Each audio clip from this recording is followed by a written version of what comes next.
बात है श्रीचंद, बहुत दिनों के बाद दिखाई दिए। आज के बाद दिखाई भी को नहीं दूंगा। थारे चौकट पे मारा ये चरण आखिरी बार पड़ा है। इतने दिनों के बाद में आए, वो भी रोते हुए, क्या बात है? देख भाई कुसुम, मारे घर में तो बहुत महीना से रोना पीटना चल रहा है। वो पर आ गया, इतना महीना से घर में को नहीं आया भी तो जब मैं घर पर को नहीं मिलूं। वो अपनी मां को मिलकर चलो जावे और बैठा वो मिताली भिमानी हमारे सर पे तलवार धरे बैठी है। मैं तो कुछ बोल भी को नहीं सकूं। बेवकूफी तुम्हारी है श्रीचंद। तुमने ऐसे वक्त पे प्रिया को मैके भेज दिया जब पीछे पीछे तुम्हारा बेटा जाने ही वाला था। और ऊपर से तुमने अपने कर्जदारों को लेटर्स दे रखे थे जो मिताली के हाथ लग गए। हमारी सबसे बड़ी बेवकूफी तो यह है कुसुम कि मैं थारी बात मान के भिमानी से बैर कर लिया। मैं थारी बात को नहीं माना होता ना तो भिमानी से मैं बैर को नहीं करता, हमारा यह हाल को नहीं होता। वो देख, आपने दूसरे संधि के लिए भिमानी करोड़ों रुपया बहा रहा है। तो अब क्यों यहां आए हो?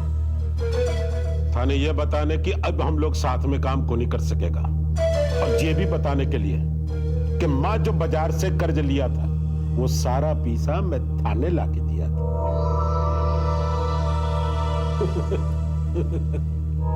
ये भी किसा मजाक है ना। मां बाजार से कर्ज उठाया, पैसा लाके थाने दिया, थैले भी लिया। क्यों? भिमानी परिवार को बर्बाद करने का वास्ते। और बटा वो मिताली सारा पैसा बाजार को चुकते कर दिया। मतलब अपनी बर्बादी के लिए इस्तेमाल होने वाला सारा पैसा वो बाजार में चुकते कर दी। अभी तुमने पैसों की बात क्यों निकाली? ताकि तू पैसा निकाले। फायदा के लिए मैं थने पैसा लाके दिया था, फायदा को नहीं, वो कोई बात को नहीं। असल तो निकाल दे। पैसे तो नहीं है मेरे पास। हाँ, लेकिन जिस दिन जितेंद्र भिमानी मेरे बाप के पैसे उगल देगा तुम्हें कई गुना ज्यादा पैसे मिलेंगे। मतबल कब बाप मरेगा, कब बैल बटेंगे, कब खेती होगी। देख भाई कुसुम भाई, मैं तो भूखा मर जाऊंगा, समझी को नहीं कह?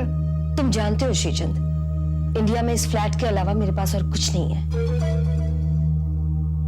ये फ्लैट जो मेरे पापा मेरे नाम कर गए थे और जिसे जितेंद्र भिमानी हथिया नहीं पाया है। खैर, अभी मैं तुम्हें पैसे लौटा नहीं पाऊंगी। तो भाई मारे तो केस करना पड़ेगा थारे पर, ये मकान खाली करवाने के लिए। श्रीचंद, अपनी बहन पर केस करोगे? कूड़ पर है कुसुम भाई। थारा बेटा ने दाव पे लगाया को नहीं क्या? क्यों? और दूसरी बात क्या है पता है? वो है ना ऋषभ नाहर, तो भिमानी के घर में थारा वकील बिना परागिया से फोन करवाया था। वो चाहता है कि तू ये मकान खाली कर दे। जब तू खाली को नहीं करेगी तो वो मुझे घर से निकाल देगा। देख भाई कुसुम, तू तो अठे से निकल के साउथ अफ्रीका भी जा सका। मां मारी भी नींद लेके कटा जाऊंगा भाई, समझी को नहीं क्या?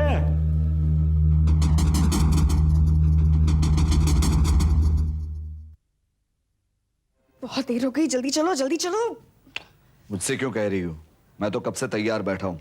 निरंग, मैं तुमसे नहीं कह रही हूँ, मैं अपने आप से कह रही हूँ। वहां बड़े घर में सारा का सारा काम अटका पड़ा है। जानते हो मम्मी जी का मुझे 3-4 बार फोन आ चुका है। चलो रुचि, जल्दी करो। मम्मी जी ने तो कहा था तुमसे रात को वहीं रुक जाने के लिए। निरंग, अब वहां इतने सारे गहने, इतने सारी साड़ियां वहां ले जाके तैयार होने से अच्छा ना यही तैयार होके जाए। और फिर निरंग, यहां रह के तुम खुद ब खुद अपना काम तो कर सकते हो ना। अब वहां तुम्हारे पीछे घूमती रहूं और खुद भी तैयार ना हो। ओह गॉड, बहुत देर हो गई। एक काम करते निरंग, मैंने सारे जेवर गाड़ी में पहन लेते, ठीक है? एक मिनट। सीमंत तो शाम को है, इतनी जल्दी क्या है तुम्हें? निरंग, बस मुझे जाना है।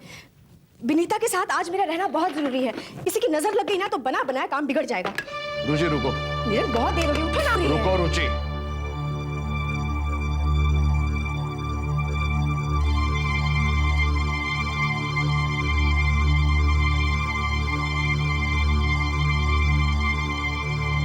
मुझसे कुछ छुपा रही हो। नहीं निरंग, ऐसी कोई बात। बैठो।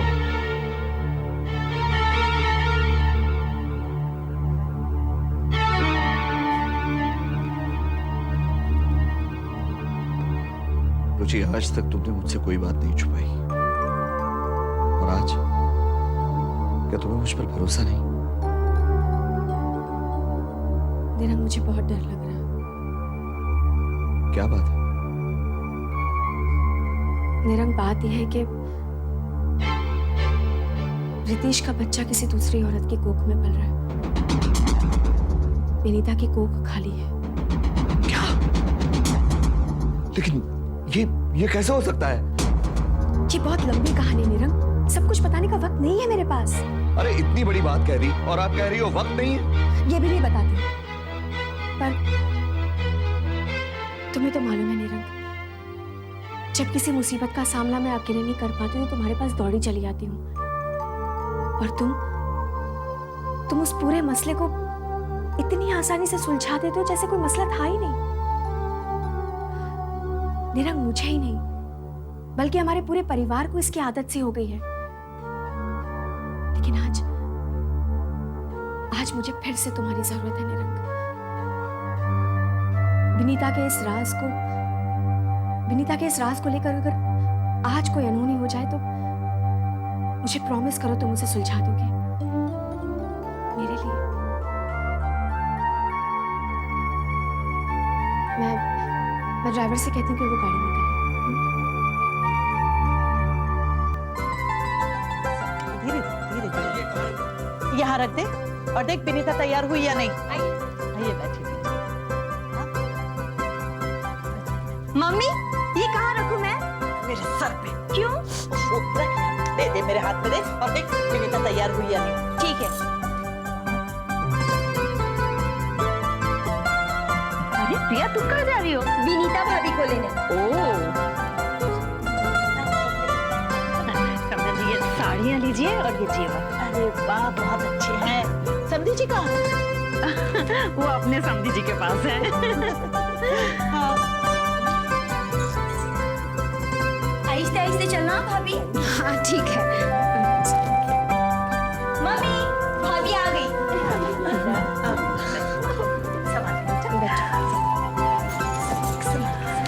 कैसी है?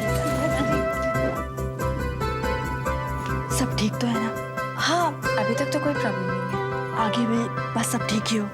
एक काम करिएगा, फंक्शन के खत्म होते तक विनी के पास ही रहिएगा, और अगर कहीं आपको जाना हो तो मुझे बताइएगा, मैं उसके पास रहूंगी। ठीक है। रुचि, तुम वहाँ क्या कर रही हो? मिताली कहाँ है? वो मम्मी जी साड़ी पहन रही, तुम्हें वक्त तो लगेगा ना। अच्छा लग जा। अच्छी लगी? Thank you.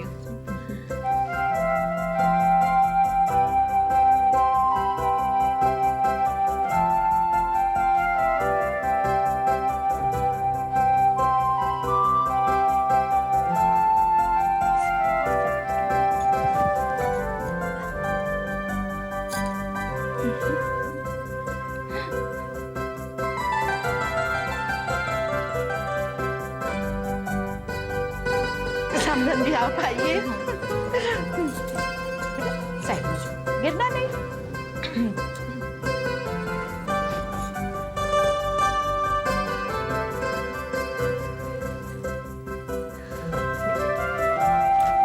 सदा खुश रहो, दूधो नाव पूतो फल।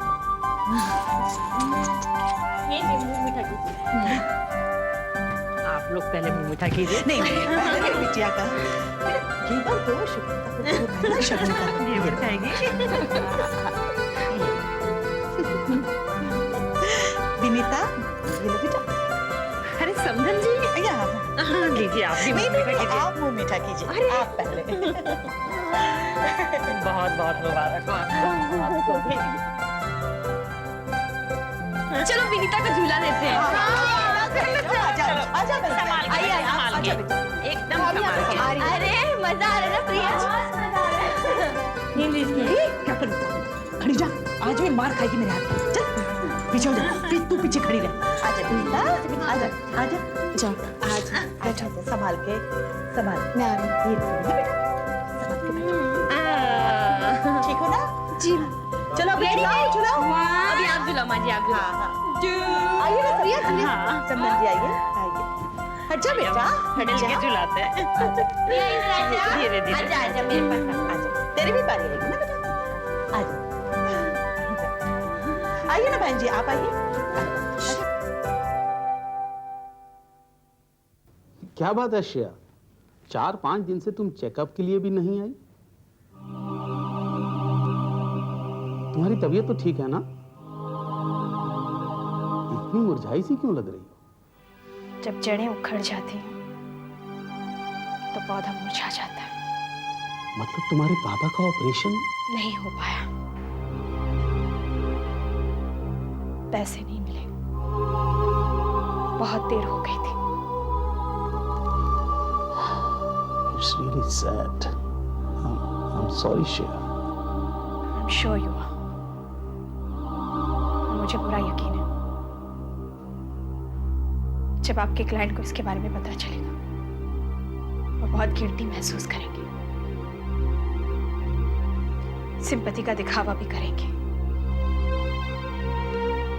लेकिन जब मुझे पैसों की जरूरत थी, मिल जाते तो आज मेरे पापा जिंदा होते। देखो श्रेया, दुनिया के किसी बिजनेस में भी काम पूरा होने से पहले रकम नहीं दी जाती। आप बच्चों का बिजनेस करते हैं। तुम कर रही हो? तुम अपनी कोख में किसी का बच्चा पाल रही हो जिसके लिए तुम्हें पैसा मिलेगा। नहीं, मैंने किसी का बच्चा अपने कोख में पालकर अपने पापा की जिंदगी बचानी चाहिए थी। सौदा किसी की खुशी के बदले में अपनी खुशी जो मुझे नहीं मिला, कभी नहीं मिल सकता है। इस सौदे की तो कोई अहमियत ही नहीं रही। क्या मतलब? मतलब ये कि मैं ये पैसे वापस करने आऊं। मुझे इनकी जरूरत नहीं है। चेन्नई के हॉस्पिटल से कुछ दिनों में रिफंड आ जाएगा, बाकी के पैसे भी आपको दे देंगे। मेरी तरफ से उन लोगों से माफी मांग लेना। श्रेया, मेरी समझ में बात नहीं आ रही। बात बहुत सिंपल है डॉक्टर, मैंने डिसाइड किया है, मैं बच्चा नहीं दूंगी। शांति शांति शांति। चलिए देखते हैं विनीता को लड़का होगा कि लड़की। अच्छा विनीता, अगर लड्डू निकला ना तो लड़का होगा, और अगर जलेबी निकली तो लड़की होगी। सोच समझ के उठाना तुम। लो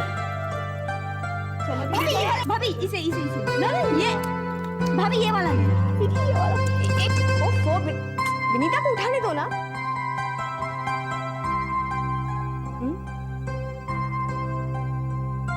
विनीता सोच समझ के अपना दिमाग लड़ाओ, समझी? इनकी बातों में मत आना तुम।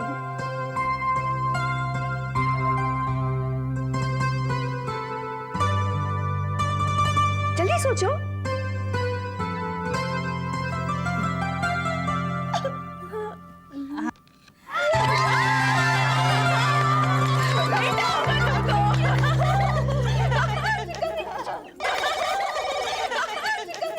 चलो झूला झुलाएं।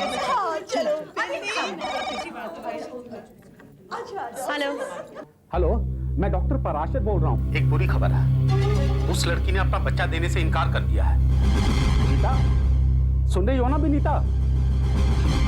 वो लड़की जो तुम्हारे और रितीश के बच्चे को अपनी कोख में पाल रही है, आज उसने बच्चा देने से इनकार कर दिया है।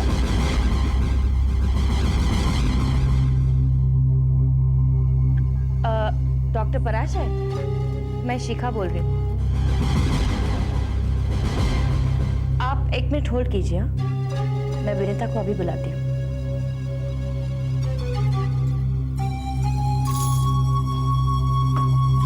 हाँ लड्डू बांट दो। विनीता, डॉक्टर पराशर का फोन है।